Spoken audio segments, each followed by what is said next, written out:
In 1586, a woman stood before a court in York, England. She was 30 years old, a mother of 3, a butcher's wife, the kind of woman history forgets before she even dies. The judge asked her to speak. She refused. He asked again, and again, and again. She said nothing.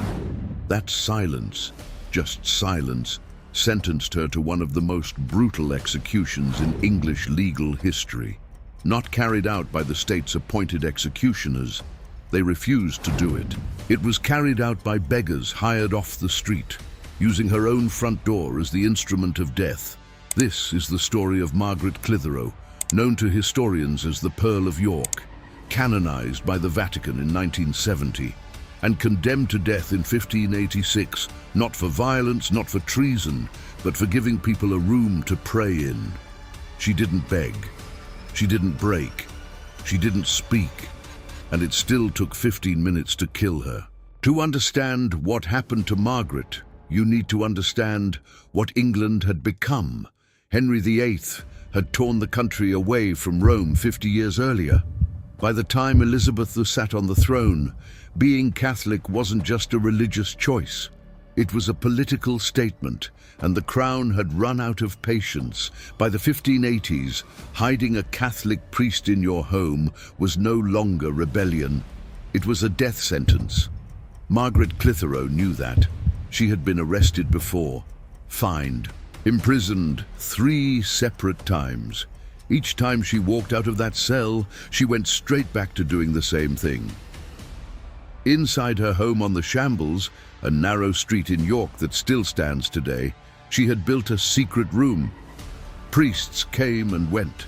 Mass was held in whispers behind locked doors. For years, no one could prove anything. Then, in March 1586, a frightened child told them everything. But the court had made one mistake. Margaret had already decided how this would end. On March 10, 1586, the Clitherow house was searched. Officers found the hidden room, the altar, the vestments, the evidence of everything she'd been doing for years. The priest had escaped through a neighbor's property. Margaret had not. She was taken immediately. 4 days later, she appeared before the York assizes. The charge, harboring Catholic priests. The penalty, under a law passed just 1 year earlier, death. The judge asked her to enter a plea. She said nothing. He asked again.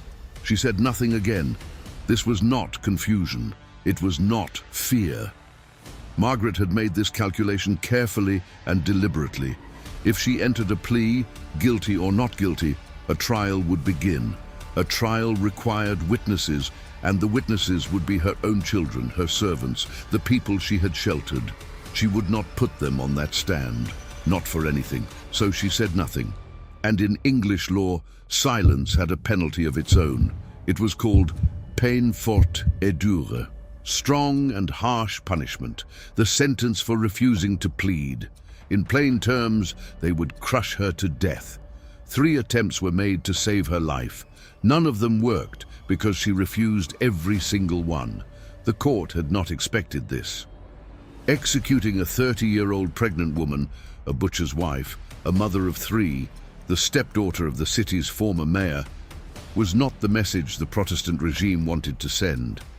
It was, in their own words, highly embarrassing. So they tried to find a way out. Margaret's family told the judge she was pregnant. Under English law, a pregnant woman could not be executed. It was illegal to harm an unborn child. The judge suspended the sentence and demanded Margaret confirm it herself. She refused. She knew that confirming the pregnancy meant a delay. A delay meant a trial, and a trial meant her children on that stand. They sent Protestant preachers to her cell. She listened.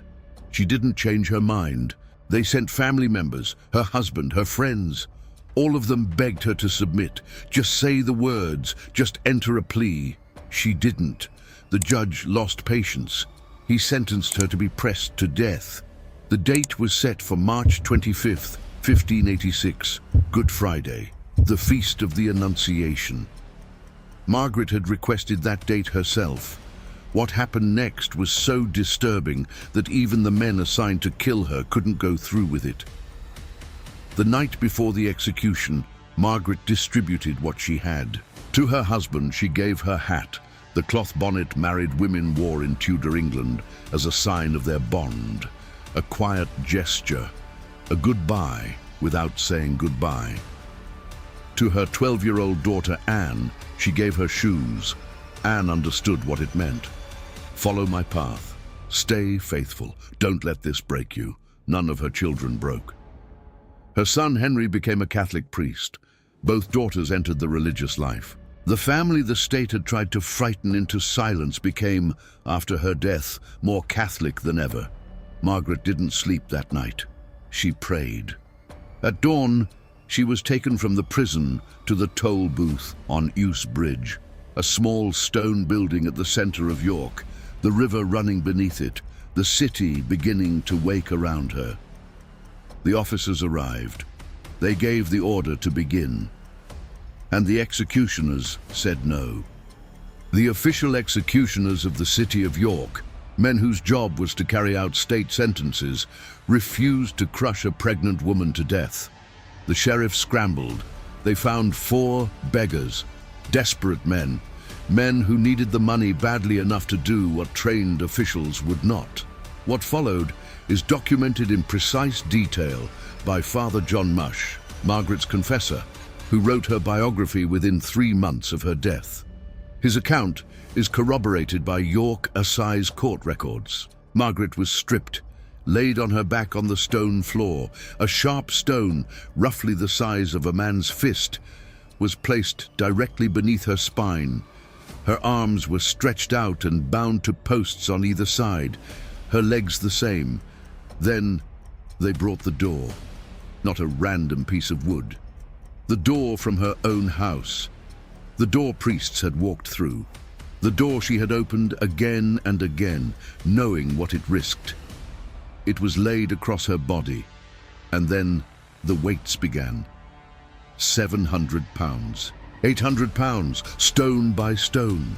Father Mush recorded her last words. When the first weight struck her, she said, "Jesu, Jesu, Jesu, have mercy on me." Those were the last words she was heard to speak. The stone beneath her back broke her ribs. The weight forced them outward through the skin. She died in 15 minutes. Her body was left under the weight for 6 hours. And the most disturbing part wasn't that she died. It was that the system designed to make her talk never got a single word. The execution produced exactly the scandal the authorities had feared. Queen Elizabeth I was reportedly disturbed by the cruelty of it. The Council of the North, which had pushed for the sentence, faced quiet criticism from within its own ranks. The law that had killed her remained on the books, but the case became a symbol of what happens when legal machinery is used to destroy ordinary people. Margaret's body was taken away and buried in secret, in Catholic rites, by people who risked arrest to do it. Something stranger happened after. Her right hand was removed, preserved, kept as a relic. The hand that had opened the door, the hand that had written nothing, signed nothing, surrendered nothing. It is still in York today, at the Bar Convent on Blossom Street. You can visit it.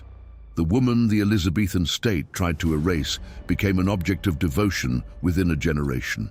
And within 4 centuries, the Vatican made it official. Margaret Clitherow was not executed for violence. She was not executed for treason. She was not a soldier or a rebel or a conspirator.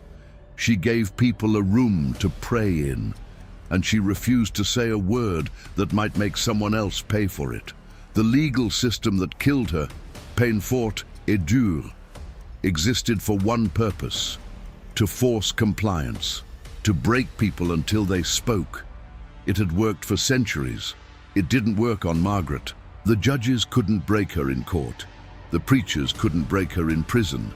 800 pounds of stone couldn't break her in life. In 1970, 384 years after her execution, Pope Paul VI canonized Margaret Clitherow as one of the 40 martyrs of England and Wales. The woman who refused to speak had the last word after all. If you made it this far, thank you. Genuinely. These stories exist because people actually care about history that doesn't get taught in classrooms. The real history. The people who got crushed, sometimes literally, and still didn't give up. If this episode hit you, subscribe. There's a lot more where this came from, and drop a comment telling me where you're watching from. I mean that. I read every single one. It genuinely helps to know who's on the other side of this. See you in the next one.